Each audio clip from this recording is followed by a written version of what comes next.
France 5 et l'émission Une maison, une artiste, mettent à l'honneur la grande Annie Cordy et sa propriété magnifique à Cannes, sa maison blanche aux pieds nus comme elle aimait dire. Des images doublées de souvenirs d'une artiste infatigable mais également mélancolique et recherchant le calme et la sérénité. Si est une maison blanche. Cette magnifique demeure que l'émission Une maison, une artiste, France 5, a décidé de mettre à l'honneur est celle d'Annie Cordy. La grande chanteuse et comédienne qui nous a quittés en 2020 à l'âge de 92 ans avait acquis cette propriété sur la Côte d'Azur, posée sur les hauteurs de Cannes, pour s'y ressourcer. D'une énergie débordante sur scène ou devant les caméras, Léonie Corman de son vrai nom avait besoin de calme pour se ressourcer. Avec ce lieu superbe et totalement blanc, une couleur qu'elle aimait tant, elle pouvait trouver le repos entre deux tournages, ou deux galas. Car si elle débordait d'énergie dans son métier, dans sa vie privée, l'épouse de François-Henri Bruno dit Bruno, son impresario, recherchait la sérénité et le calme. Sa nièce et collaboratrice Mimi Lebon donnera notamment beaucoup de détails sur cette maison qui appartenait à la star née en Belgique.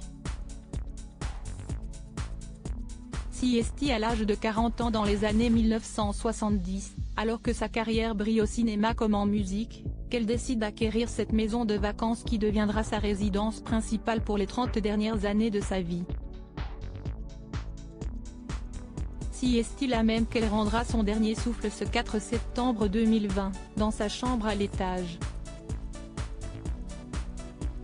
Une pièce toute simple avec juste une photo des parents d'Annie et de son mari, au chevet du lit et dans laquelle ne pénètre aujourd'hui que sa chère nièce. Pieds nus dans sa maison blanche depuis toujours, la petite fille née dans une petite maison à Bruxelles auprès de parents très aimants rêvera d'une grande maison.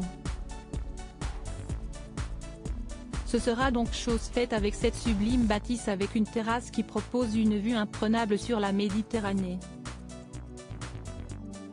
Le jardin abrite des fleurs, des insectes et des écureuils avec lesquels elle pouvait converser parfois. L'intérieur, Annie Cordy prenait soin de le décorer simplement mais avec un sens inné du style, presque toujours avec du blanc, sa couleur favorite qui l'apaisait. Elle rêvait de ça, une maison blanche, carrée, lumineuse. J'ai trouvé enfin ma maison mienne, ma maison aux pieds nus.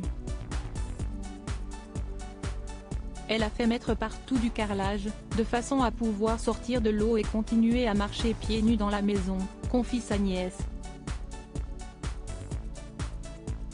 Elle pouvait aussi se rendre à la plage à pied de chez elle, pour admirer les vagues et l'horizon. Elle repose désormais non loin de ce lieu magique, sur la butte Saint-Cassien à Cannes.